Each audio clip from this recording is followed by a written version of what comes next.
बकिया video देखने से पहले वीडियो को लाइक करें, राहम टीवी चैनल को सब्सक्राइब करें और बेल आइकन पर क्लिक करें। शुक्रिया। रहमतुल्लाह व बरकातहू।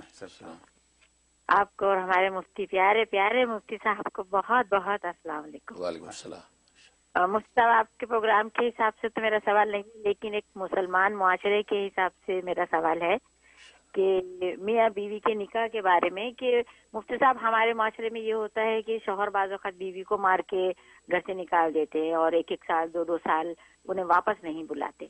मैं एक बयान आप ही के चैनल में एक तफसीर सुन रही थी, शायद सूरह बकरा की थी। उसमें ये था कि अगर शौहर 2 महीने या 3 महीने बीवी से दूर रहता है तो उसको निकाल देता है, या जैसे अलग हो गया, बिस्तर अलग कर दिया, मैं तेरे से ताल्लुक नहीं है, वास्ता नहीं है, और फिर अगर वो लौटना चाहता है तो उसे निकाह करना पड़ता है। तो हमारे माशरे में ये एक आम रूटीन है उस सब के बीवी को निकाल देते हैं, 1 साल 2 साल तेरा मुंह नहीं देखूंगा, तुझे वापस नहीं लाऊंगा, इस तरीके के जुमलात कह के, और फिर पूछते भी नहीं है। और 2 साल के बाद आके वो बीवी को घर ले जाते हैं और उनको फिर बीवी की तरह रखते हैं। तो ऐसी सूरत में क्या हुक्म है? क्या दोबारा निकाह किया जाए या खामोशी से रहा जाए? और एक सवाल और है मुफ्ती साहब, आजकल ये चीज़ यहाँ अमेरिका में भी बहुत हो रही है और पाकिस्तान में भी हम सुनते थे, लेकिन यहाँ बहुत सुनने में आ रहा है कि बहुत से मर्द हजरात ऐसे हैं जो शादी के काबिल ही नहीं है, बज़ाहिर वो आदमी है, लेकिन वो जाके पाकिस्तान से लड़की लेकर आ रहे हैं, और जब लड़की आती है उसे पता चलता है कि मेरा शौहर तो इस काबिल ही नहीं है कि वो बीवी के साथ रह सके, हुकूक अदा करे। तो मेरा ये सवाल है मुझसे, क्या ऐसे में वो निकाह जो करके लाए हैं वो धोखा है? जाहिर है, तो क्या वो निकाह जायज़ है? वो निकाह हुआ कि नहीं हुआ? और ये जी माशाल्लाह माशाल्लाह, दोनों सवाल आपके बहुत अच्छे हैं। सबसे पहले आपकी मोहब्बत का शुक्रिया। अल्लाह तबारक व तआला आपकी दुआओं को हमारे हक़ में कबूल फरमाए और हम भी आपके दुआगो हैं। जहाँ तक पहले सवाल का ताल्लुक़ है, उसके अंदर जो है ये शौहर ये कह के मैं तुझे जो है नहीं लाऊंगा, मैं तुझे निकालूंगा, मेरा कोई ताल्लुक़ नहीं है, इस किस्म के अल्फाज वो कहता है और 4 महीने 4 मंथ 4 महीने तक उससे किसी किस्म का कोई राब्ता नहीं रखता, रुजू नहीं करता, तो अब ये निकाह ख़त्म हो जाता है। ये मसला ईला का मसला कहलाता है कि अगर 4 महीने तक उसने उसको नहीं पूछा तो अब वो निकाह ख़त्म हो जाएगा।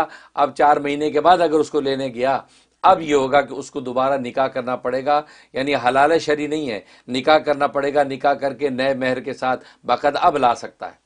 जैसे आपने बताया कि उसे ये कह दिया कि मैं घर से निकाल दूंगा, मैं तुझे नहीं बुलाऊंगा, उसको घर से निकाल दिया और मैं तुझे नहीं पूछूंगा, और 1 साल तक नहीं पूछा और साल बाद दोबारा से राज़ी करके ले आया जब हालात का सामना करना पड़ा, तो नहीं, वो अब 4 महीने का इलाका अगर जो वो कायदा लागू हो गया, अब इसको जो बगैर निकाह के लाने की इजाज़त नहीं है। लेकिन अगर 4 महीने से कम मुद्दत के अंदर वो अगर 1 महीने 2-3 महीने के अंदर जो है उसको दोबारा से ले आया, तो इस सूरत में किसी किस्म की कोई तलाक और इलाका का कोई हुक्म वाक़या नहीं होता।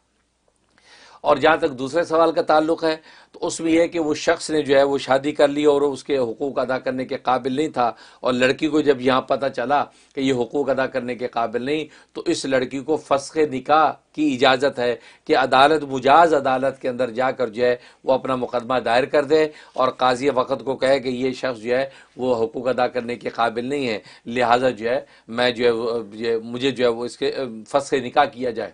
वो फिर उसकी तहकीक करके उस मर्द को या तो टाइम देगा, अगर वो टाइम मांगता है कि वो कहता है मुझे टाइम दो, तो जो उसको 1 साल का टाइम दिया जाएगा कि आप अपनी इलाज मुआलजा कर लें, अगर आप बेहतर हो सकते हैं। अगर साल के अंदर 1 मरतबा भी वो कादिर नहीं हुआ लड़की पर, तो उसका मतलब है कि वो जो है वो लाइलाज है और ये हुकूक अदा नहीं कर सकेगा। लिहाजा उस सूरत में जो है वो उसको उससे ये फ़स्ख़ निकाह करवाने की लड़की को इजाज़त है।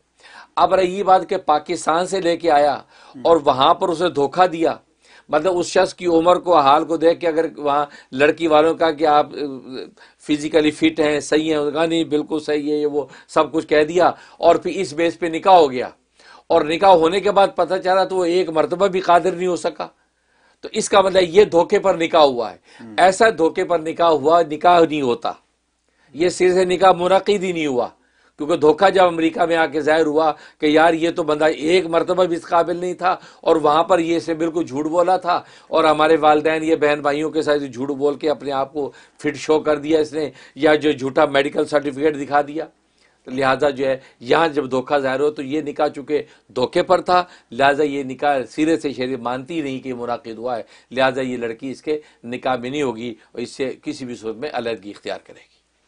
اور یہی وائس ورثہ لڑکی والوں کے لیے بھی ہے، کیونکہ بعض اوقات لڑکی گرین کارڈ کی خاطر، امریکہ آنے کی خاطر یہ سارا کچھ جانتے ہوئے بھی وہ آ جاتی ہے، کیا جانتے ہوئے کہ لڑکا یہ اس قابل نہیں ہے، کہ لڑکا اس قابل نہیں ہے یا مجھے دھوکہ دے رہا ہے ہمارے گھر والوں کو، جانتے ہوئے جانتے ہوئے، لیکن وہ گرین کارڈ کی خاطر چلی آ پھر رہی ہے۔ ظاہر ہے پھر لڑکی بھی دونوں طرف گناہگار ہے، ٹھیک۔ وہ ذمہ دار ہے۔ اچھا